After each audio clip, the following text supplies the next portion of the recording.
हम एक बार फिर से जरा रुक करते हैं समाजवादी पार्टी के प्रतिनिधि जो हमारे साथ बैठे हुए पांडे साहब। पांडे साहब देखिए, ये तो आपकी पार्टी से आवाज उठी थी ना कि एसी वाले कमरों से अखिलेश यादव नहीं निकलते, हालांकि अखिलेश यादव निकले इस बार, लेकिन देरी हो गई। और क्या आप ये नहीं मानते, आप अपना परफॉर्मेंस भले ही अच्छा बता रहे हो सर, सीटें बढ़ी आपकी बढ़ी हो पालिकाओं में, लेकिन पार्षद का पद, क्या आपको ये इतना भी नहीं हो रहा है कि मेयर का एक भी पद आप लोगों के पास नहीं निकला? और शायद अगर जनता के बीच आप लोग जाते तो और ज्यादा परफॉर्मेंस बेहतर होता है यहाँ पर।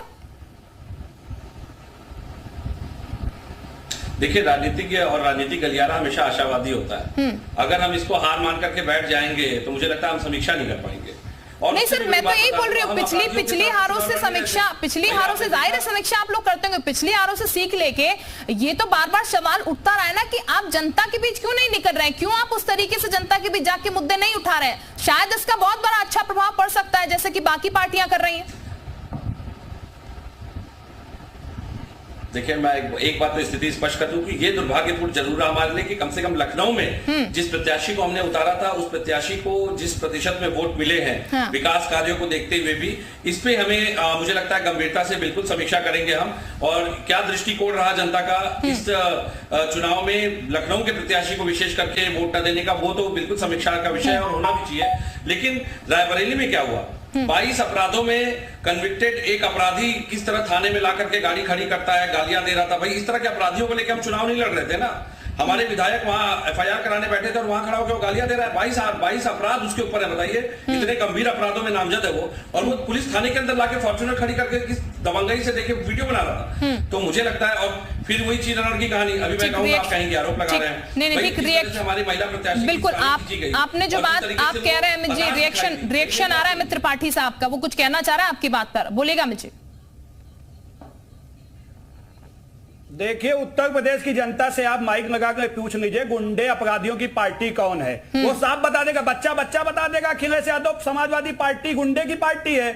और जिस प्रकार से ये रायबरेली की बात करें, वहां इनके विधायक ने गुंडाई करने का काम किया था। किस प्रकार थाने में गुंडाई की तमंचा निकाल लिया था, वो इसी चुनाव में हुआ। और उत्तर प्रदेश की पुलिस उनका हिसाब करेगी। जिस तरीके के गुंडे अपराधी उत्तर प्रदेश में जिस तरीके से आ रहे हैं, जिस तरीके से अपनी मुंडी उठाकर कोई अपराध करने की कोशिश करने के मूड में है, तो वो भूल जाएं ये योगी जी की सरकार है, यहाँ अखिलेश की सरकार नहीं है कि वो बच जाएंगे। उनके ऊपर भी मुकदमा दर्ज हो गया, कार्रवाई करेंगे। लेकिन मैं बड़ी जिम्मेदारी से कह सकता हूं कि आज जिस प्रकार से ये गुंडे अपराधी की बात कर रहे हैं, जिन्होंने गुंडे अपराधियों को संरक्षण देकर आज जिस प्रकार से उत्तर प्रदेश को गुंडाराज से रख दिया था भयकर, वो आज इस तरीके की बात कर रहे हैं। उत्तर प्रदेश में कानून व्यवस्था जो कि पुलिस के दरोगा ने पीड़िता का बलात्कार करने की कोशिश की, जिन लोगों ने गुंडे अपराधियों को इनको पता ही नहीं है, अपराधियों की बात कर रहे हैं। उत्तर प्रदेश की जनता ने बता दिया है, योगी मॉडल ही पसंद है।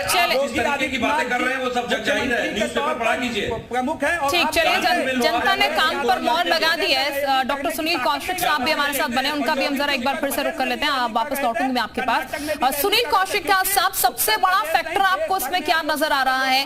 हालांकि हमने देखा किस तरीके से प्रचार प्रसार हुआ, और चुनाव में प्रचार प्रसार बेहद मायने रखता है, लेकिन ये जो जीत है सर, उसमें सबसे बड़ा फैक्टर क्या चुनाव प्रसार को ही माना जाए, या फिर और फैक्टर्स कौन कौन से हैं?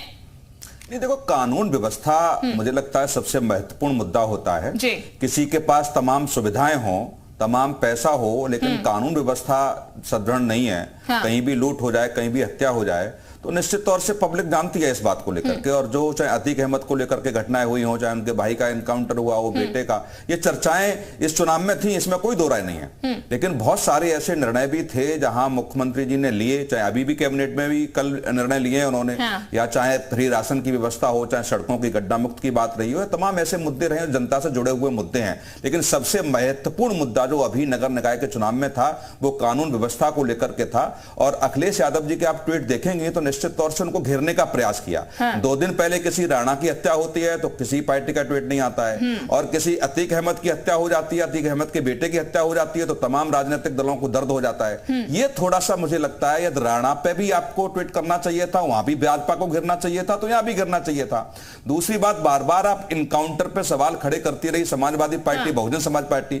मुलायम सिंह यादव जी की पहले सरकार थी, 499 इनकाउंटर इस प्रदेश में हुए। बहुजन समाज पार्टी की सरकार थी, 261 इनकाउंटर एनकाउंटर हुए, अखिलेश यादव जी की सरकार थी 40 एनकाउंटर हुए, तो किस सरकार में एनकाउंटर नहीं हुए हैं? और एनकाउंटर का मतलब क्या होता है? पकड़ के गोली मारना थोड़ी होता है। जब सामने पुलिस पे आएगी तो निश्चित तौर से दोनों तरफ से गोली चलेगी। बिल्कुल जाहिर तौर पर इसका जवाब विवेक पांडे साहब से हम लेंगे, लेकिन वक्त एक बहुत छोटे से ब्रेक। आप तीनों खास मेहमान हमारे साथ लगातार बने रहिएगा, चर्चा में वापस लौटेंगे, लेकिन एक छोटे से ब्रेक के लिए आप रहे हैं।